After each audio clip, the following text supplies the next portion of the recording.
আসসালামু আলাইকুম। হেই, কি অবস্থা সবার? আশা করি সবাই অনেক ভালো আছেন। আমি মোহাম্মদ বনিয়ামিন, একজন ওয়েব ডেভেলপার। আর আজকে এটা আমাদের HTML এর তৃতীয় ভিডিও, মানে মেইন ভিডিও থেকে শুরু করে তৃতীয় ভিডিও।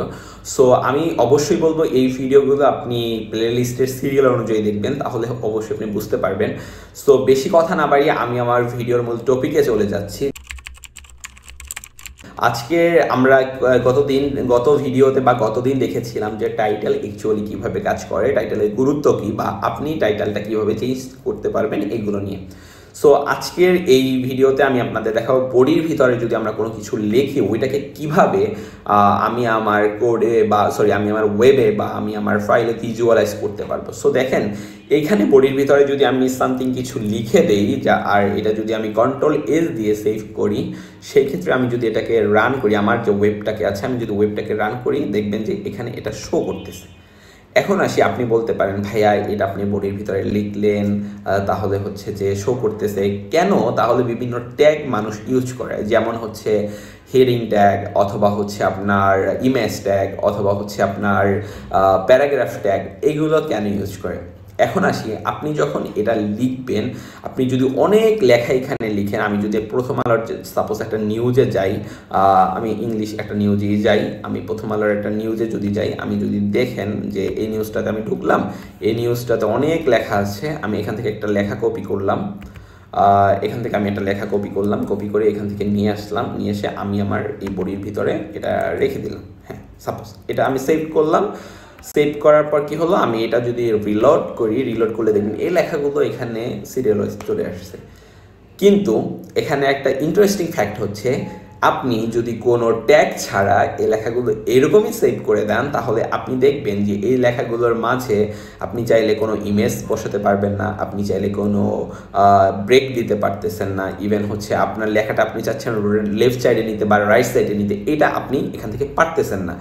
সো এখন একটা কারণেই আমরা বিভিন্ন ট্যাগ ইউজ করি, কিছু ট্যাগের কথা আজকে আমি আপনাদের বলবো। সো একটা কারণেই আমরা ট্যাগ ইউজ করি, যাতে আমি আমার যে লেখাগুলো আছে বা আমি আমার টেক্সটগুলো আছে বা আমি আমার ইমেজ আছে, এইগুলোকে যাতে কাস্টমাইজ করতে পারি। সো এই জন্য আমি ট্যাগ ইউজ করব। কাস্টমাইজ বলতে মানে অ্যাকচুয়ালি হচ্ছে যে এইগুলো আমি বিভিন্ন সাইটে নিতে পারি বা বিভিন্ন কাজ করতে পারি এরকম।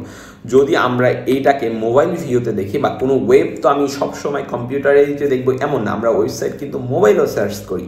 সো এই ক্ষেত্রে আমি যদি এইগুলো আমি ওয়েব ভিউতে দেখি, আমি যদি ইনস্পেক্ট করি, ইনস্পেক্ট করলে দেখবেন এটা কিন্তু মোবাইলের একটা ভিউ হয়ে গেছে, বা এটা হচ্ছে স্মার্টফোনের ভিউ হয়ে গেছে। এখানে চাইলে আপনি হচ্ছে যে বিভিন্ন ফোন সিলেক্ট করতে পারবেন, আমার 12 Pro Max আছে, বা অথবা স্যামসাং গ্যালাক্সি S8 প্লাসটা সেট করলেন। সো এক একটার সাইজ কিন্তু এক একটা। আমরা যখন ওয়েব ডেভেলপ করব, আজকের এই কথাটা খুবই ইম্পর্টেন্ট, আমরা যখন একটা ওয়েবসাইট ডেভেলপ করব, ওই ওয়েবসাইটটা অবশ্যই 3টা ডিভাইসে ইউজ করার মতো করবে। একটা হচ্ছে লার্জ ডিভাইস, যেমন হচ্ছে বড় বড় টিভিতে যখন মানুষ ওয়েবসাইট ভিজিট করবে, অথবা হচ্ছে কম্পিউটারে ভিজিট করবে, মনিটরে ভিজিট করবে, সেই ক্ষেত্রে হচ্ছে যাতে ওইটা একটা লার্জ একটা ফাইল হবে বা লার্জ একটা সাইজ হবে। দেন আসবে মিডিয়াম সাইজ, যেমন আইপ্যাড আছে, ট্যাবলেট আছে, ট্যাব আছে, বিভিন্ন ক্ষেত্রে। যেমন আইপ্যাডের কথা যদি আমি আপনাকে এখানে দেখাই, সেটা হচ্ছে যেমন কি বলবো, এখানে হচ্ছে এই তো আইপ্যাড মিনিতে যদি আমি দেখেন আইপ্যাড মিনির সাইজটা কিন্তু একটু এক্সটেন্ড করছে। সো এই ক্ষেত্রে বিভিন্ন সাইজ এখানে আমাদের হবে। সো এই কারণে আমরা 3টা সাইজে এটা ডিজাইন করে থাকবো, বা এই ডিজাইনটা অ্যাকচুয়ালি HTML ফাইলে একটাই থাকবে, কিন্তু এই যে সাইজটা আছে এটা আমরা CSS দ্বারা কন্ট্রোল করব। সো আমরা 3টা সাইজে ডিজাইন করব, যাতে হচ্ছে এইগুলো যদি এক্সটেন্ড করে বা কমে বাড়ে, সেই ক্ষেত্রে হচ্ছে ওই যে আমার এটা আছে, যে লেখাগুলো আছে বা ইমেজগুলো আছে, ওইটার সাথে যাতে এক্সটেন্ড করে অথবা হচ্ছে কমে বাড়ে। দেখা যায় যে একটা টিভিতে যখন আমরা এটা দেখবো, সে একটা ইমেজ থাকলে ইমেজটা অনেক বড় দেখাবে, আবার হচ্ছে দেখা যায় যে একটা মোবাইলে যখন দেখবো ইমেজটা অনেক ছোট দেখাবে। এই ক্ষেত্রে আমাদের করণীয় হচ্ছে, যখন আমরা ওয়েবসাইট ডেভেলপ করার ক্ষেত্রেই প্রথম থেকে আমার মনে রাখতে হবে যে CSS এর কাজটা যখন আমি করব, এটা আমি 3টা মডিউলে ডিভাইডেড করে নিব। একটা হচ্ছে ট্যাবলেট সাইজ, একটা হচ্ছে মানে লার্জ ডিভাইস সাইজ বলি, একটা হচ্ছে মিডিয়াম ডিভাইস, আর একটা হচ্ছে স্মল ডিভাইসের ক্ষেত্রে আর কি। অ্যাকচুয়ালি এইভাবে আমরা কাজ করব। সো দেখেন, এখন আমি এটা কেন দেখালাম, এটা দেখাইছি একটা কারণে, যে আমি যদি কোনো ট্যাগ ছাড়া কোনো কিছু লিখি বা কোনো কিছু এখানে ভিজুয়ালাইজ করতে চাই, সেই ক্ষেত্রে আমি এইটা ওইভাবে এডিট করতে পারবো না। যে কারণে আমরা কি করি, যখন এই ল্যাঙ্গুয়েজটা তৈরি করছে তখন এই প্রবলেমটা সলভ করার জন্য বিভিন্ন ট্যাগের কথা এখানে বলছে। যেমন প্যারাগ্রাফ টাইপের যদি কোনো কিছু আমরা করি বা লিখতে চাই, সেই ক্ষেত্রে আমরা একটা প্যারাগ্রাফের পি ট্যাগ ইউজ করতে পারি। আবার যদি কোনো হেডিং দিতে চাই, সেখানে আমরা একটা হেডিং ট্যাগ এখানে ইউজ করতে পারি। সো আমি যদি আপনাকে এখানে দেখাই যে আমি বডির ভিতরে ধরেন একটা হেডিং ট্যাগ ইউজ করব, আমি যদি হেডিং ট্যাগটা আপনাকে দেখাই, যেমন হেডিং ট্যাগ অনেক ধরনের আছে, আমি একটা ভিডিওতে আপনাদের বেসিক কিছু ধারণা দিছি। যেমন এই অন একটা হেডিং ট্যাগ, এটা যদি আমি ক্লিক করি, এন্টার ক্লিক করার পর দেখবেন যে ক্লোজিং ট্যাগটাও চলে আসছে। এখন যদি আমি এখানে আমার নামটা দেই বানিয়ামিন, আমি যদি এটা সেভ করি, কন্ট্রোল-S দিয়ে সেভ করি, আচ্ছা এটা যদি আমি এখন রিলোড করি, দেখবেন যে এই লেখাটা অনেক বড় একটা লেখা হয়ে গেছে। দেখবেন যে প্রথম আলোতে আপনি যদি যান, তাহলে দেখবেন যে এই যে নিউজটা আছে, এই নিউজটা একটা হেডিং আছে, এই হেডিংটা কিন্তু মোটামুটি একটু বড়, আর ফ্রন্টটাও হচ্ছে যে আপনার বোল্ড ফর্ম বা বোল্ডের ক্ষেত্রে ফ্রন্টটার কথা পরে বলি, বাট এই লেখাটা কিন্তু একটু বড়। অন্যান্য লেখার ক্ষেত্রে কিন্তু একটু বড় ছোট এখানে হচ্ছে। সো কিভাবে হচ্ছে এইস অন হেডিং ট্যাগের একটা লিস্ট আমি আপনাদের স্ক্রিনে দেখিয়ে দিব। আপনার স্ক্রিনে কোথাও একটা দেখবেন, দেখার পর এখানে কিন্তু বিভিন্ন হেডিং ট্যাগ আছে।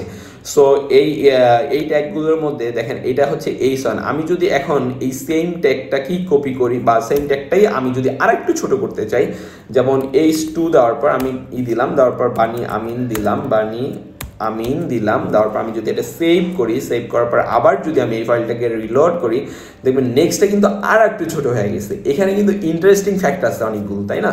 যেমন হচ্ছে যে একটু বড় করলাম, আমার যদি আর একটা ছোট একটা টেক্সটের ফাইল লাগে ওইটা ছোট করলাম। যে শর্ট টেক্সট যে এরকম না, আপনি লং টেক্সটের ক্ষেত্রেও এরকম করতে পারবেন। সো প্রত্যেকটা ক্ষেত্রে মনে রাখবেন, আপনি যখন কোনো ট্যাগ ইউজ করবেন, ট্যাগের ভিতরে আপনি যেটা লিখবেন, যেমন আমি এতটুকু লিখলাম, এটা লেখার পর আমার অবশ্যই ওই ট্যাগটাকে ক্লোজ করতে হবে। এখানে অটোমেটিক্যালি আসলেও আপনি যদি অন্যান্য কোড এডিটর ইউজ করেন, বা আপনার কোম্পানি যদি বলে যে আপনি, অবশ্য কোনো কোম্পানি বলেন, আপনার কোম্পানি যদি আপনাকে একটু বলে যে আপনি এই কোড এডিটরটাতে কোড করেন, সো ওই ক্ষেত্রে অবশ্যই আপনার এখানে এই ক্লোজিং যে ট্যাগটা আছে, এই ট্যাগটা ইউজ করতে হবে। সো ম্যানুয়ালি আপনি অটোমেটিক্যালি এখানে এই কোড এডিটরে বা ভিএস কোডে এটা পাচ্ছেন, বাট অন্যান্য কোড এডিটরে পাবেন কিনা এটা শিওর না। সো সব ক্ষেত্রে আপনি ম্যানুয়ালিও করার চেষ্টা করবেন, হাতে কলমে লেখার চেষ্টা করবেন। আপনাদের কাছে আমার রিকোয়েস্ট থাকবে, এই যে কাজগুলো আছে, বেসিক কাজগুলো, এগুলো আপনি হাতে কলমে দেন লিখবেন। হাতে কলমে লিখবেন বলতে হচ্ছে আপনি টাইপ করেই লিখবেন, ক্লোজিং ব্র্যাকেটটা কিভাবে লেখে, কিভাবে হচ্ছে যে একটা স্ট্রাকচার তৈরি করে, এগুলো বাদ দেন। এগুলোর কথা আমি আপনাকে বাদ দিতে বলছি। এই তিনটা লাইন আপনি বাদ দেন, এই তিনটা লাইন বাদ দিয়ে বাকিগুলো আপনি লেখেন হাতে। সো এখন আসি যে আমি যদি এই লেখাটাকে আরেকটু ছোট করতে চাই, আমার রিকোয়ারমেন্ট হচ্ছে আমি আরেকটু ছোট করবো লেখাটাকে। আমি যদি লেখাটাকে আরেকটু ছোট করি, সেই ক্ষেত্রে আপনি দেখবেন যে আমি যদি H3 দেই, দেওয়ার পর হচ্ছে এন্টার প্রেস করার পর আবার যদি বানিয়ামিন দেই, দেখবেন যে বানিয়ামিন, আমি আবার সেভ করলাম, সেভ করার পর আমি যদি এই কোডটাকে আবার রিলোড করি, দেখবেন আর একটু ছোট হয়ে গেছে। এরকম করে কিছু হেডিং ট্যাগ আছে যেগুলো আমাদের এই হেডার যেগুলো আছে, বিভিন্ন হেডারের ক্ষেত্রে এরকম একটা নিউজের হেডিং থাকতে পারে, অথবা আপনার ওয়েবসাইটে একটা ব্লগের হেডিং থাকতে পারে, আপনার ওয়েবসাইটের একটা হেডিং থাকতে পারে। সেই ক্ষেত্রে অবশ্যই আমাদের এইস অন ট্যাগটা ব্যবহার করতে হবে। বিভিন্ন ক্ষেত্রে মনে রাখবেন, এইস মানে হচ্ছে হেডিং, হেডিংয়ের প্রথমটাই হচ্ছে এইস, আর হচ্ছে আপনি আর কিছু সিনট্যাক্স আছে যেগুলো খেয়াল রাখতে হবে। সেটা হচ্ছে দেখবেন যে এইস এটা ছোট হাতের, এখানে কোনো বড় হাতের কিছু নেই, শুধু ডক টাইপটাই বড় হাতের, আর বাকি সবগুলো যেমন হচ্ছে HTML, হেড অথবা হচ্ছে বডি, তারপর হচ্ছে ক্লোজিং, সব কিছু হচ্ছে আপনার ছোট হাতের। সো কোনটা কিভাবে এটা দেখবেন, বুঝবেন, দেন লিখবেন। আর পাশাপাশি খাতায় লিখে চেষ্টা করবেন যে আমি খাতায়ও লিখতেছি, পাশাপাশি হচ্ছে কোডও করতেছি। সো আজকের এই ভিডিওতে আমি বডির ভিতরে কিভাবে আপনি একটা হেডিং তৈরি করবেন বা কোনো একটা ওয়েবসাইটে হেডিং ফাইল দিবেন এটা দেখিয়েছি। এর আগের ভিডিওতে টাইটেলটা দেখিয়েছি।